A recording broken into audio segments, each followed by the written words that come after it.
kita bangga punya anak yang tidak pernah meninggalkan kita. Oleh sebab itu, mari kita terus menerus bersyukur dan berterima kasih kepada Tuhan. Saudaraku, firman Tuhan pada saat ini yang bertemakan mengakhiri dengan baik. Dalam Ibrani pasal 4 ayat 1 sampai 13. Tempat istirahat atau rest area menjadi tempat yang dicari oleh para pengendara. Di situ tersedia bahan bakar, makanan, minuman, dan kebutuhan-kebutuhan lain yang mereka butuhkan. Tentu juga tidak lupa pada toilet atau WC, di mana itu ya namanya rest atau istirahat. Namun sesungguhnya mereka lebih merindukan rumah, karena rumah adalah tempat penghentian yang paling nyaman. Ada dua hal yang penting dibahas di dalam teks ini. Yang pertama, hari perhentian. Hal ini didasarkan pada hari ketujuh saat Allah berhenti dari segala pekerjaannya.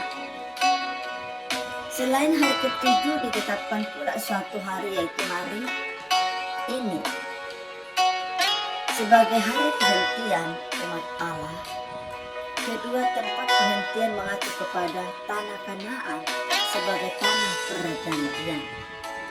Tanah Kanaan menjadi tempat perhentian Israel dari segala pengembaraan yang diberikan kepada orang beriman, bukan bagian tidak taat atau setia serta menantang.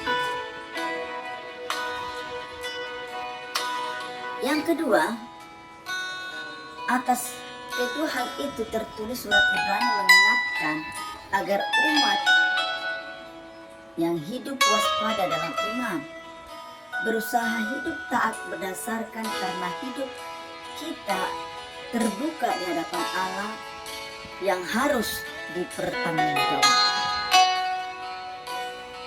Hari perhentian akan tiba dan setiap orang pasti tiba di tempat perhentian itu. Namun apakah setiap orang dapat tiba di hari perhentian dalam keadaan mengakhiri dengan baik? Belum tentu, karena waktu akan menguji tentang kesetiaan kita. Sehingga memasuki tempat perhentian yang disediakan Allah bagi umatnya. Rumah Bapa sebagai tempat perhentian adalah harapan dan kerinduan kita. Namun untuk tiba di sana dalam keadaan baik dan berkenan, tidaklah semudah membalikkan telapak tangan. Membutuhkan usaha dan perjuangan. Sungguh-sungguh, yaitu berjuang melawan dosa, berjuang melawan keinginan supaya bertahan untuk tidak jatuh ke dalam pencobaan dan setia menghadapi hidupi firman itu. Memang kita diselamatkan bukan karena hasil usaha kita, namun kita harus berjuang terus berupaya untuk tetap setia kepada Allah. Sebab Allah telah mengajarkan bagian untuk menyelamatkan kita. Saat ini kita memiliki tanggung jawab untuk terus setia kepada Allah Sang Penyelamat. Maka berjalanlah dengan setia menuju ke hari tempat perhentian ilahi, yaitu surga.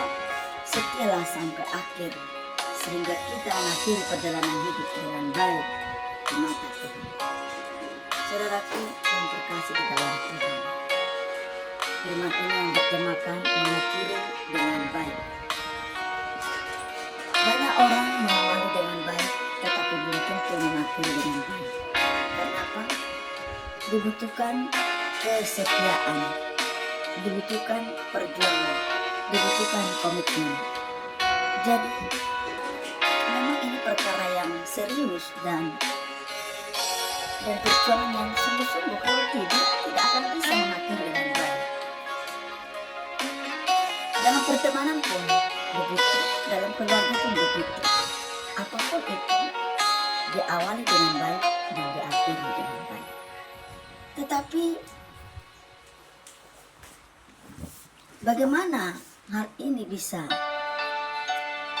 dilakukan? Karena dilemanya begitu, kita tidak akan bisa bertahan di dalam memperjuangkan baik kesetiaan ketaatan walaupun amanah.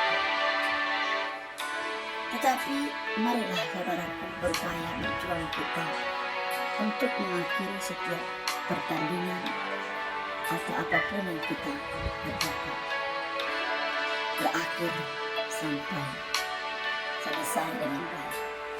Maka hal ini tidak luput daripada peranan Roh Kudus bagi kita untuk dapat menyelesaikan segala pertandingan apapun itu dalam hidup ini dengan mengakhiri dengan baik.